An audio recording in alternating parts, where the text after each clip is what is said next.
Howdy YouTube, how's it going? It has been around 6 months since my last update regarding the Bixby cooling system for a video card, and after 6 months of usage I can finally say it was a hassle. It was really bad. The system per se is not so bad, but the installation has been a lot of trouble. In the end, I can give you the recommendation that unless it's a top-end video card, it's not really worth it. Thankfully, this is a top-end video card, 7900 XT, which is almost top of the line, and it kind of works. It really works. But unless your card overheats and you have some issues, I don't really recommend that you go for a custom water cooling. It will be a lot of trouble, so unless you know what you're doing, I don't really recommend it, at least not for amateurs. You really have to know a little bit of things regarding computers so you can install it properly. For example, this is the PCB card, and if you are not careful you can even bend it, so it will distort itself and you can damage the card. So you have to be very careful when you're tightening the screws in order to have it straight. Also, there's a lot of empty screw holes that you don't use, and you have to be careful with that.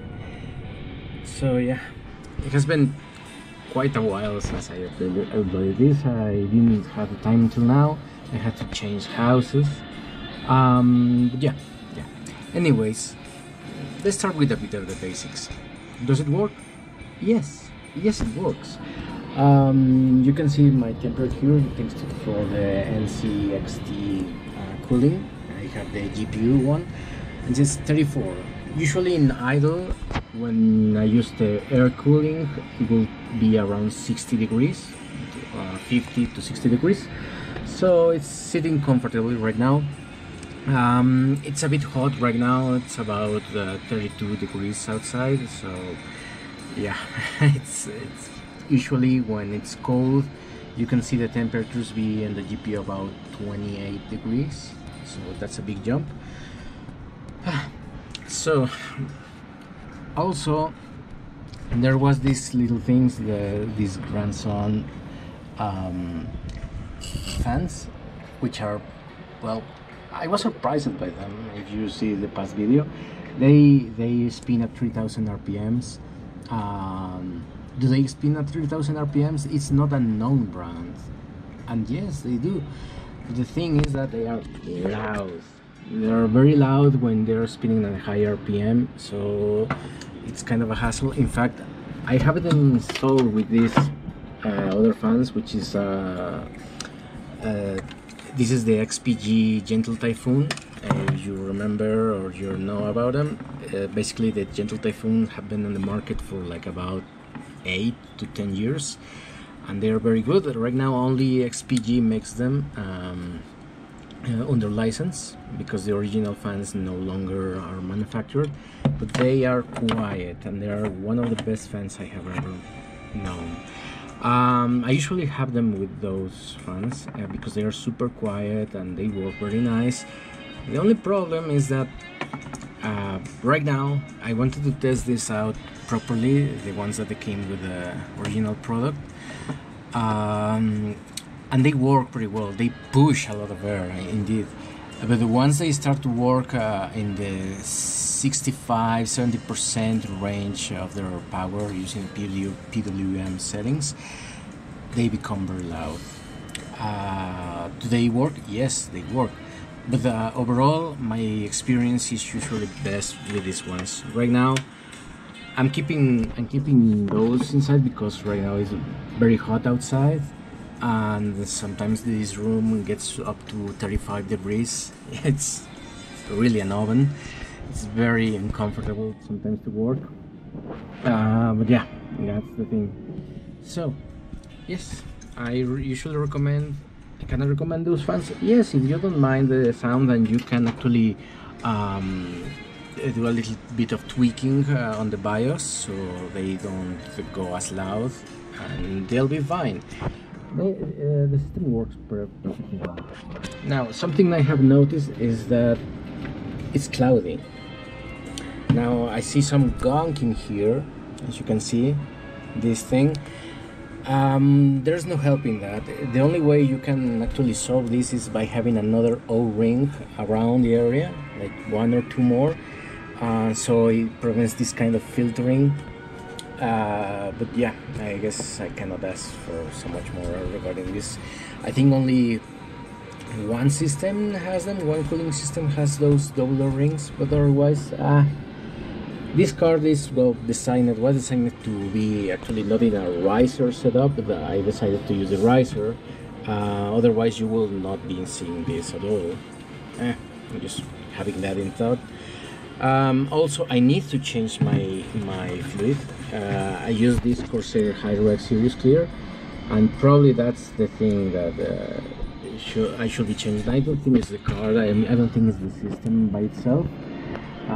It's just that probably the liquid was not good. I have been reading some reviews and they told me that sometimes they cloud itself, and I think they had an expiration date, so I'm gonna have to change this. It's gonna be a hassle. Installation by itself is a complete hassle. There's no instructions. If you watch the previous video, it's a nightmare because you really cannot follow any proper instructions, so you have to go by feeling and understanding exactly what you are disassembling and what you are doing. Otherwise you will end up with a mess. The pump itself is, well, it's pretty good. I have not had any issues with it. The only thing I will improve on the pump is that it has a molex cable as a power draw instead of a SATA, and I think SATA should be the superior one. No need for a molex. I know that they are trying to go for maximum compatibility, but it's kind of pointless at this point. So no, I think they should only have a SATA. I know there are other kinds of add-ons, but don't really need them. You control the spinning usually by the system BIOS, so you have to set up properly the fan speed, the rotation, because the connectors are not, in this case, connected directly to the system. So the cooling actually goes by the system or the BIOS or the CPU temperature. If the CPU temp rises, so will the RPM of the fans. Overall, it has been a good experience, a good learning experience. I definitely will not do this with a medium card at all.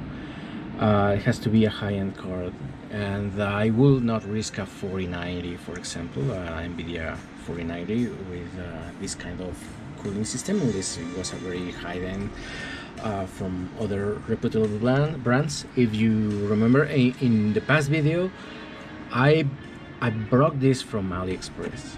I wanted to try because it was about 50 to 60% cheaper than the cheapest option of another brand, and this one has the best. It really has the best bang for the buck. And well, if I don't mind this, if I change this and clean it off, it's gonna take a pain in the ass. But if I change them all right, I should be able to have a better experience, I guess. I did experience some pump out at the end, so I have to be careful regarding that. Let's see. I had to be very careful with the pump out effect. I had to change the thermal paste at least once, only once. I did not know that the pump effect was actually a thing until I started reading about it, and then I started getting some weird temperatures, and sometimes I got a blue screen. So I decided to disassemble the card, and finally checked out that it was really a pump out effect, so I had to change the paste. Other than that, well, speaking on clock speeds or anything, 35 degrees is very good. Sorry for the Spanish. The car is very stable, and I'm very happy with it. I will not do it again, though. I totally will not do it again. But yeah, I have to make sure that everything works fine, I guess. The looks and the setup, they're pretty good.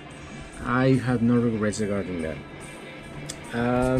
For the rig, you really need to make sure you have the proper setup for the rig. Otherwise, it's gonna be a little difficult for smaller rigs.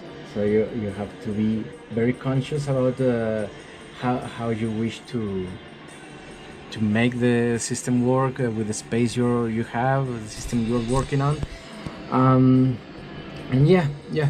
When I was air cooling this, my hotspot was about 80 degrees. Whenever I was in idle task was 50 degrees. Power consumption, well, yeah, it's a hog. It's always been a hog. However, once you get used to that, and if you want to see an improvement, at least you will get improvement on about by 20 to 30 degrees on temperature, maybe not on speed. That depends on your video card. If you can or want to overclock it, that should be, you should be able to. Otherwise, well, not really recommended unless you really know what you're doing. So let's see. I'm gonna try a little cyberpunk THX. And let's see, well, you can see it spikes 500 watts, GPU stays at 38, just loading in. Let's try this real quickly. Double monitor setup, because why not? Let's see. And GPU, let's continue, let's do an area. All the settings are basically on super high-end cycle levels, so that should be able to give a good idea how it works. I'm gonna, yeah, that's right. There it goes. Let's see the temps. Right now in addition, I'm gonna put them here, up here. Let's see. There it goes. There it goes. Alright. So, hotspot 70 degrees. GPU temp 43 degrees, which is about the same, 43, 44 degrees, which is the same as the NCXT reports. But yeah, that's my hotspot. That's 10 degrees below what usually it is with air cooling, which is pretty good. I got good frames.